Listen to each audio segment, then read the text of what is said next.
Shalom. Shalom. Saudara, berapa banyak di antara saudara yang diberkati oleh pujian kita hari ini? Boleh angkat tangannya.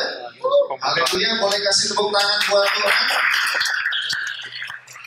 Saudara, dengan kawan dalam pelayanan ya, kita hanya melayani beberapa lama ya, seperti teman-teman kita yang melayani dalam ujian penyembah hari ini. Mereka hanya melayani 30 menit, tapi mereka harus persiapkan dengan baik. Mereka harus latihan, dan ada orang-orang di belakang layar juga ya.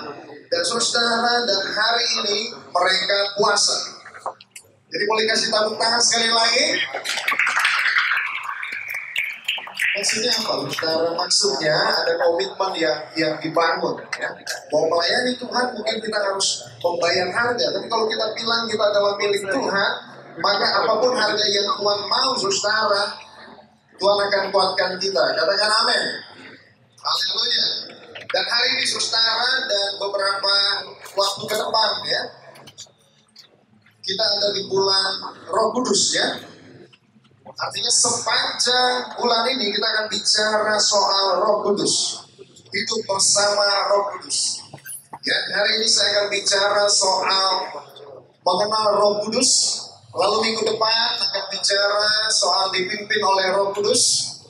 Lalu selanjutnya menyembah dalam roh dan kebenaran, penuh dengan Roh Kudus. Dan pada hari Pentakosta nanti Pendeta Joel Zakarias akan bicara soal kuasa untuk menjadi saksi.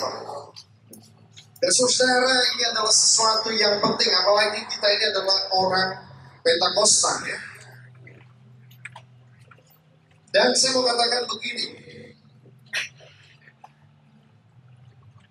ketika kita lahir baru, saudara, Allah Tritunggal hadir di dalam kehidupan kita. Allah Bapa menganggap kita sebagai anak-anaknya. Yohanes 1 ayat 12 katakan kita ini diangkat menjadi anak-anaknya. Ketika kita percaya Yesus, maka kita diadopsi. Yang tadinya kita bukan anak Tuhan, kemudian kita diadopsi menjadi anak Tuhan. Kita bisa memanggil Tuhan itu sebagai Bapa. Lalu kemudian Allah anak menyertai kita. Siapa namanya? Siapa namanya? Siapa namanya yang menyertai kita itu? Immanuel. Yesus itu diberikan nama Immanuel, yang artinya Allah menyertai kita. Yang berikutnya saudara, ada Allah Roh Kudus yang berdiam di dalam kita. Mari kita sama-sama baca ayat firman Tuhan ini. Lukas 14 ayat 16 dan 17. 1, 2, 3. Aku akan minta kepada Bapa, dan Ia akan memberikan kepadamu seorang penolong yang lain, supaya Ia menyertai kamu selama-lamanya, yaitu Roh kebenaran. Dunia tidak dapat menerima Dia, sebab dunia tidak melihat Dia dan tidak mengenal Dia. Tetapi kamu mengenal Dia, sebab Ia menyertai kamu dan akan diam di dalam kamu. Wow. Saudara, firman Tuhan bilang Ia menyertai kamu dan akan diam di dalam kamu. Pada bagian lain Rasul Paulus bilang begini, saudara, Roma 8 ayat 9. Baiklah kita baca sekali lagi sama-sama ayat ini. 1, 2, 3. Roma 8 ayat 9.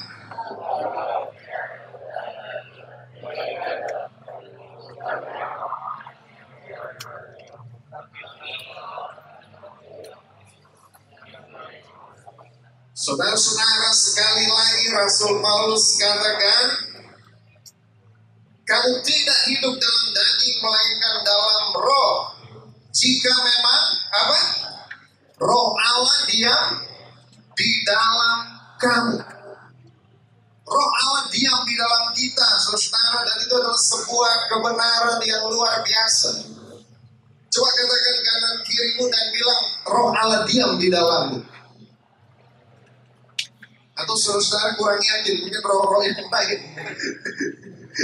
Yakin kan ada Roh Allah di dalam diri kita? Amin. Roh Allah berdiam di dalam diri kita, saudara. Alkitab menyatakan kepada kita 3 kebenaran yang penting. Paling tidak kalau orang tanya kepada saudara, siapa itu Roh Kudus, maka 3 kebenaran penting inilah yang mengikat kita sebagai orang percaya. Kita mempercayai yang pertama, katakan sama-sama 1, 2, 3. Roh Kudus adalah pribadi. Roh Kudus adalah pribadi. Roh Kudus punya semua atribut, semua sifat, semua karakter dari pribadi. Sebagaimana manusia, saudara, kita punya kepribadian. Roh Kudus punya karakteristik itu, sifat-sifat itu. Firman Tuhan menggambarkan bahwa Roh Kudus itu berbicara kepada kita.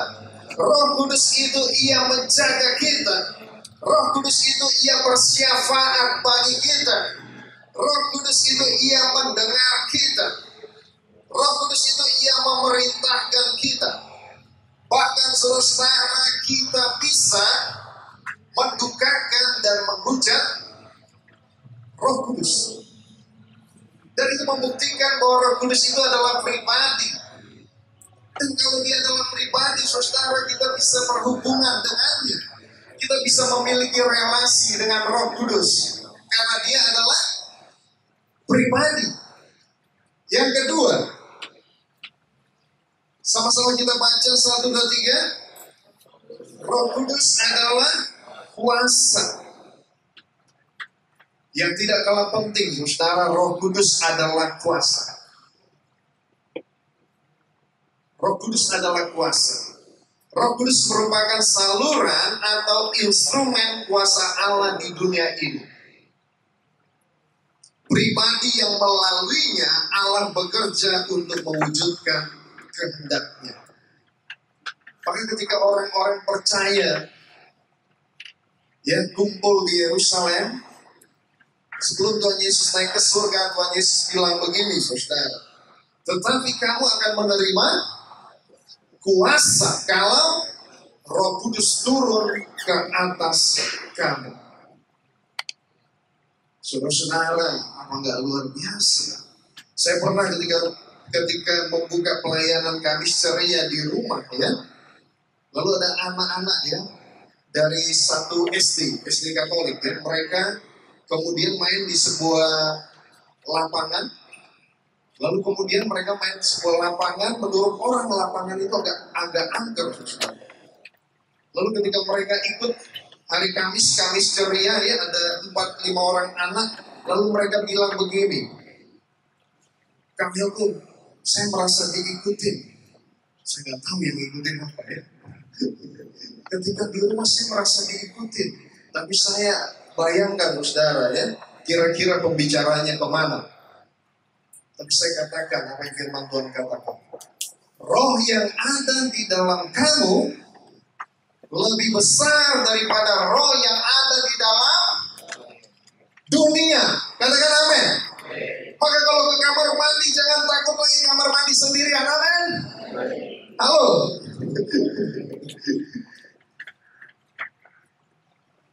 Maka kalau ke tempat yang gelap, kecuali saudara takut kalau ada rampok, tapi kalau saudara ada yang besar, hitam, bukan saya maksudnya. Kalau ada yang menyeramkan saudara, mau menerkammu, maka saudara tinggal bilang apa? Dalam nama Yesus. Ketika Roh Kudus ada di dalammu, maka dia akan lari. Oh, dia terbang enggak? Dia nggak mungkin. Nggak nampak tanah. Dia akan pergi, saudara. Kecuali saudara bukan ada di dalam Tuhan, maka dia akan bilang begini, Zefanya aku kenal, Ami aku kenal, Yusuf aku kenal, Paulus aku kenal, Yesus aku kenal, tapi kamu siapa? Saudara, roh yang ada di dalam kita lebih besar daripada yang ada di dalam dunia. Karena Roh Kudus adalah, yang pertama tadi apa? Pribadi. Oh, ada bocoran. Yang kedua apa? Oke, kita masuk ke yang ketiga. Sama-sama katakan 1, 2, 3. Roh Kudus adalah Allah. Tiga kebenaran ini saudara, jangan sampai ada yang hilang. Kalau saksi Yehova, mereka hanya menganggap Roh Kudus adalah kuasa, tenaga ilahi katanya. Tapi saudara harus lengkap. Roh Kudus adalah pribadi, kita bisa berkomunikasi, berrelasi dengannya. Roh Kudus adalah kuasa, tetapi Roh Kudus juga adalah Allah. Dia punya segala sifat kealahan. Saudara, Alkitab menggambarkan Roh Kudus itu kekal. Amin. Roh Kudus ada. Saudara, dari dulu Roh Kudus sudah ada ketika penciptaan. Alkitab bilang ya, bumi kosong, lalu kemudian Roh Allah melayang-layang di atas permukaan air. Roh Kudus ada, saudara. Dia kekal. Roh Kudus Maha hadir. Amin. Bukan berarti dia ada di dalam Enji, lalu kemudian Enji pergi kemana, Roh Kudusnya nggak ada di sini. Roh Kudus hadir di mana-mana, katakan amin. Roh Kudus hadir karena dia Maha hadir. Roh Kudus Maha tahu, saudara. Sebab itu ketika Ananias dan Safira mereka datang dan bilang, kami sudah jual dan ini hasilnya. Ternyata ada yang ditimpai. Masih tahu gak istilah timpai itu? Enggak ya? Aduh, tua banget gue ya. Ada yang diambil, saudara. Lalu kemudian Roh Kudus beritahukan. Saudara, Roh Kudus itu Maha tahu. Lebih jauh Alkitab secara eksplisit menyatakan Roh Kudus adalah Allah dalam 2 Korintus 3 ayat 17. Sebab Tuhan adalah Roh. Sebab Tuhan adalah Roh. Maka yang menarik begini, saudara. Satu kali Billy Graham, ya, seorang hamba Tuhan penginjil, yang orang-orang bilang beliau penginjil terbesar abad ini. Dalam bukunya The Journey, dia mengajukan sebuah pertanyaan. Seorang Kristen itu apa yang membedakan dengan orang yang bukan Kristen di dunia ini? Saudara bisa mengatakan hal yang lain, yang C.S. Lewis bilang kasih karunia. Atau saudara bisa katakan hal yang lain. Pertanyaan ini kata Billy Graham bisa dijawab dengan berbagai cara. Ada yang bilang mungkin karena orang Kristen adalah bagian dari gereja. Yang lain barangkali menjawab bahwa yang membedakan adalah karena ia mengetahui bahwa ia telah diampuni dari dosa dan surga adalah bagian. Orang lain bisa bilang orang Kristen, yang kekristenan berbeda karena apa yang mereka percayai. Alkitab adalah firman Allah. Yesus adalah anak Allah yang mati bagi dosa kita dan seterusnya. Beberapa bilang orang Kristen beda karena cara hidupnya. Tetapi Billy Graham bilang begini, saudara, semua itu mungkin benar, namun bukan gambaran yang menyeluruh. Apa yang membedakan orang Kristen dengan yang bukan Kristen adalah karena Allah sendiri hidup di dalam kita melalui Roh Kudus. Katakan amin. Allah sendiri hidup di dalammu melalui Roh Kudus. Tapi sayang, kalau kita boleh jujur, seringkali peran Roh Kudus kurang mendapat tempat dibandingkan dua pribadi ilahi lain, Allah Bapa dan Allah Anak. Roh Kudus kadang-kala hanya muncul setahun sekali. Ketika 10 hari menjelang pencurahan Roh Kudus, baru deh muncul Roh Kudus. Jadi saudara, kadang-kala kita perlu, ya, dan ini komitmen kita selama sebulan ini. Apa? Menemukan kembali Roh Kudus yang hilang. Atau menghadirkan kembali Roh Kudus yang hilang. Karena saudara mungkin akrab dengan pribadi Bapa. Saudara akrab dengan pribadi Yesus. Tapi ketika berbicara tentang Roh Kudus, saudara, seakan-akan dia hilang dari hidup kekristenan kita. Izinkan saya cerita ya tentang sebuah kisah. Ada seorang anak, saudara. Ada seorang anak. Saya kasih gambar.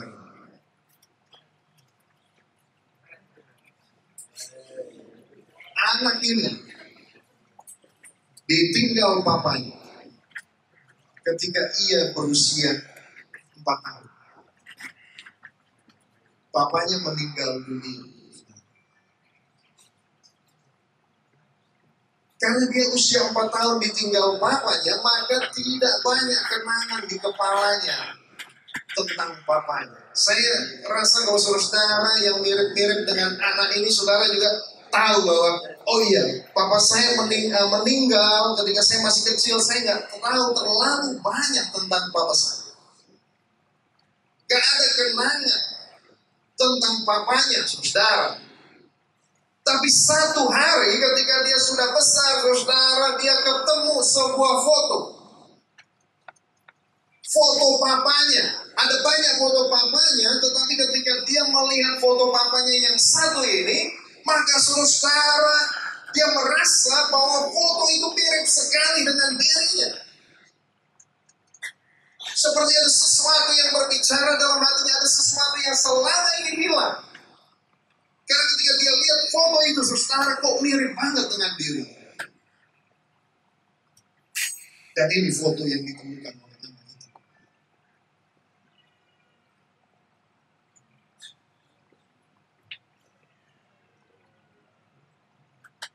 Dan mirip dengan foto ini. Silakan berdiri. Ya, saya sudah berdiri. Saudara, ya, anak itu adalah saya. Anak yang ganteng dan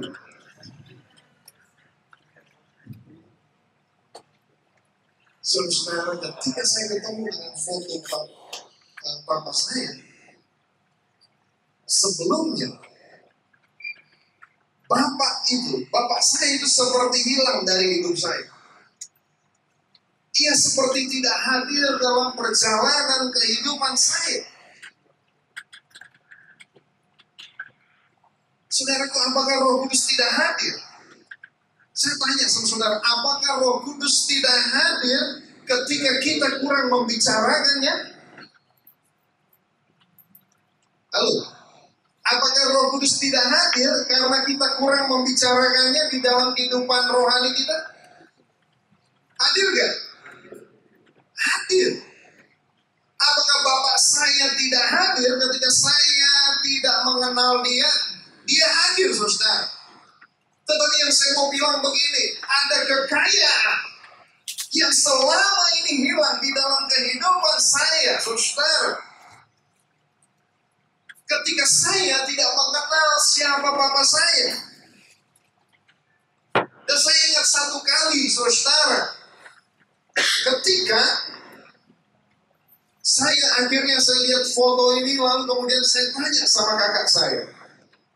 Kakak saya sudah agak besar ketika papa saya meninggal. Lalu dia bilang begini, saya tanya kepadanya begini, apa yang paling, saya panggil kakak saya Kak Uwi. Kak Uwi ingat mengenai bapak. Lalu kakak saya bilang begini, ada 3 yang dia ingat. Yang dia ingat, yang saya ingat ya, maksudnya dari ceritanya. Yang pertama, bapak saya itu sangat memperhatikan masalah pendidikan. Dia pengen, saya lahir di Wamena. Saudara tahu Wamena nggak? Sudah kurang gaul. Wamena itu di Papua.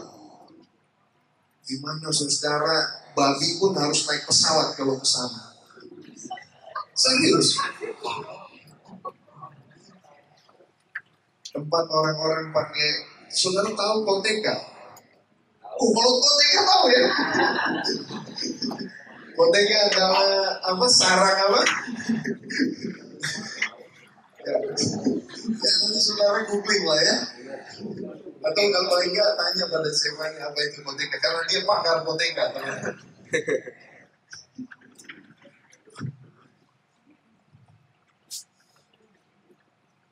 kali ketika saya di Serui pelayanan ya, kalau saudara tahu di bandara ya, itu ada buat mengetahui arah angin kan, tahu ya, yang bulat begini lalu ada bolong ya di sisi situnya.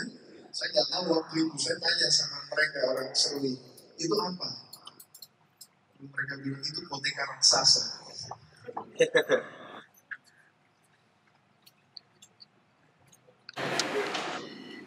Dan yang kedua, saudara, kalau balik dari Jayapura, karena apa-apa di Wamena itu mesti ambil barang ke Jayapura ya, naik pesawat kecil.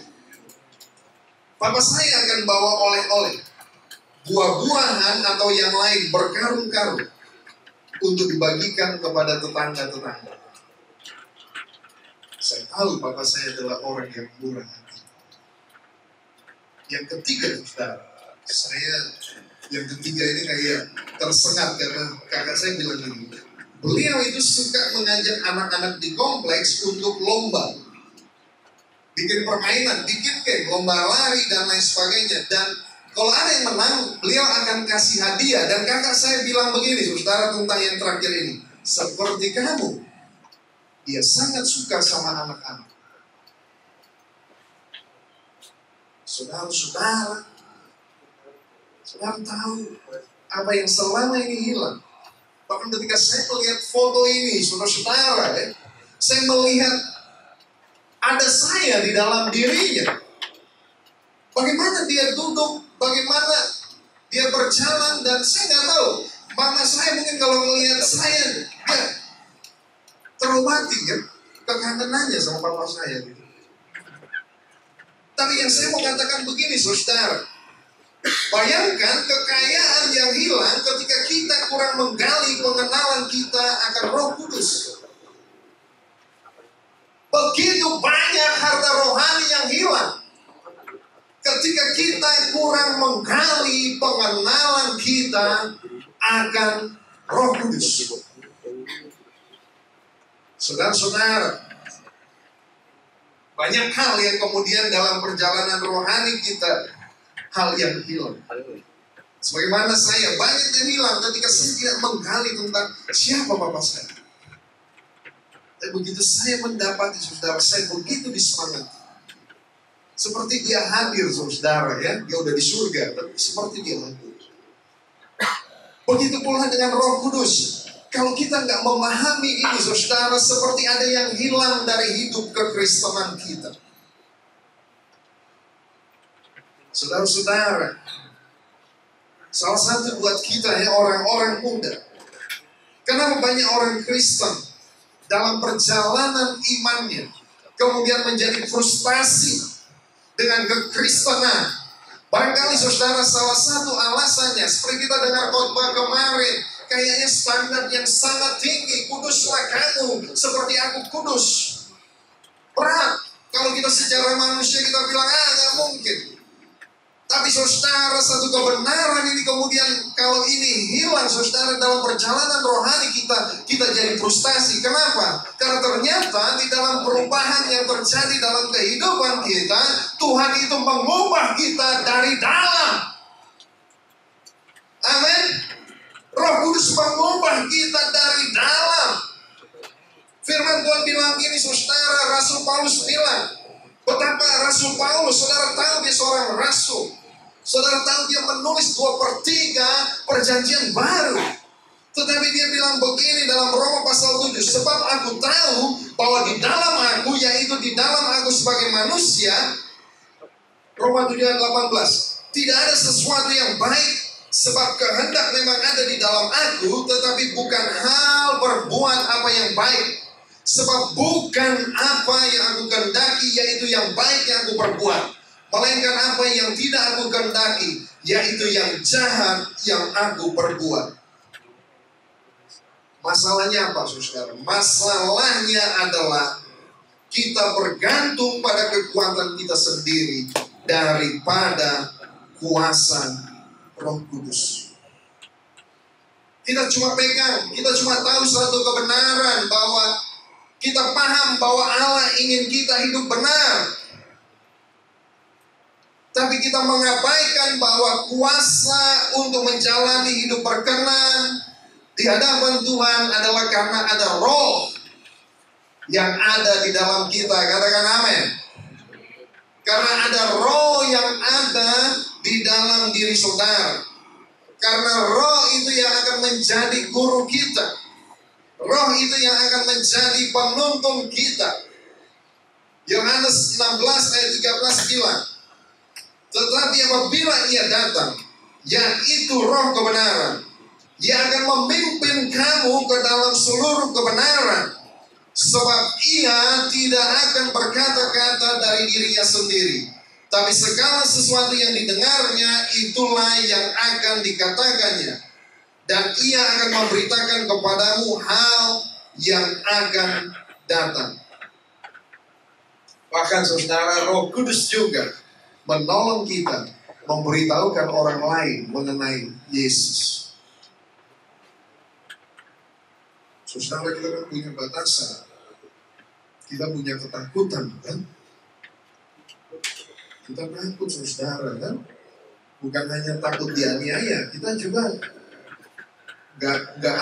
tidak didesain untuk ditolak.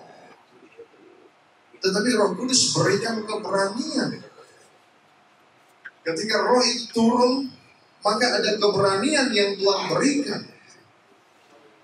Bahkan saudara, ketika saya belajar tentang Roh Kudus, maka saudara heran ya, betapa orang-orang Kristen di abad pertama itu mereka mengalami aniaya. Mereka mengalami aniaya. Mereka disiksa dengan cara yang sangat sadis. Mereka diperhadapkan kepada binatang-binatang buas dengan pilihan, kalau engkau menyangkal Yesus, ya sudah, engkau bisa hidup. Tapi mereka menjalani itu, saudara. Dan saya kagum ketika ada sebuah pemikiran yang mengatakan di ujung kematian mereka, dalam rasa sakit yang tidak terperikan yang bisa dihadapi manusia, sebagaimana yang Stefanus alami, saudara, ketika dia dirajam dengan batu, tapi roh yang ada di dalamnya itu memberikan kekuatan kepadanya, saudara, sehingga dia bisa menjalani kehidupan sebagai seorang martir. Ada yang hilang dalam kekristenan kita, kekayaan yang hilang ketika kita mengabaikan Roh Kudus, saudara. Karena Roh Kudus diberikan agar kita menjadi semakin seperti Kristus. Katakan amin. Dan saya mau bilang begini, kita kan banyak hal dalam kehidupan kita bikin gentar. Saya bukan bicara hal-hal yang rohani saja. Saudara mau ujian, gagal dalam ujian, saudara menjalani sebuah kehidupan, saudara mengalami penolakan, mengalami hal-hal yang berat, diproses, jatuh bangun, jatuh lagi, bagaimana bisa bangun lagi? Tapi saudara, satu kali Allah berkata, dan ini tetap relevan. Dengar baik-baik. Engkau punya pergumulan. Kalau engkau punya sebuah tembok yang besar yang kau hadapi.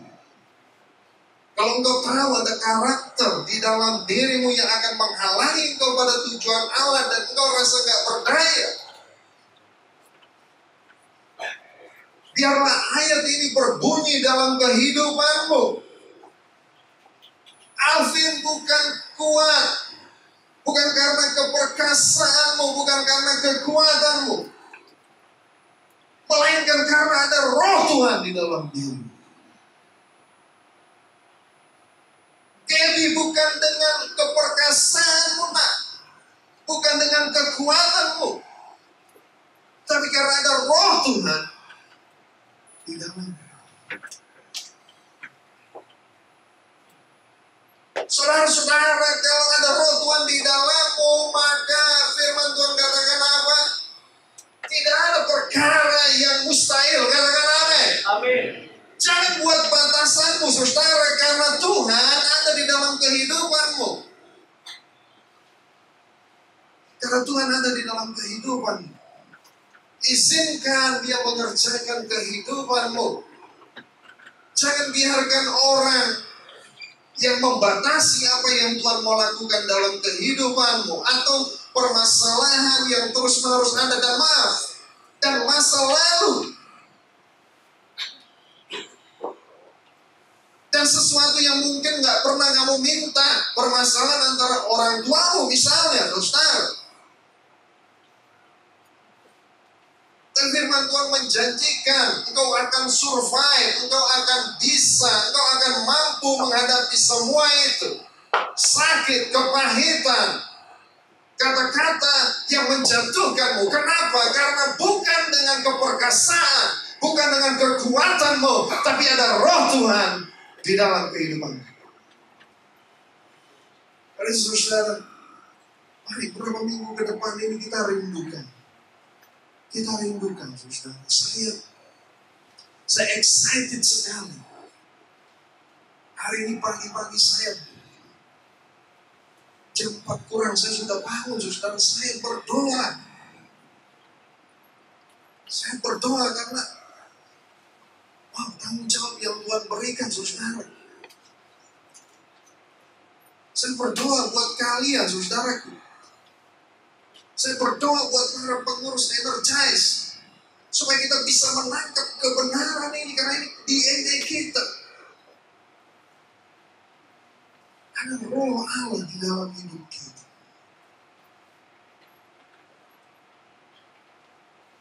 Amin. Ada Roh Allah dalam hidup kita. Dan kembali hadirkan, saudara. Dia tetap hadir, tetapi ada kekayaan yang hilang ketika kita tidak menggali pengenalan akan Dia. Saya mengundang pemain musik aja.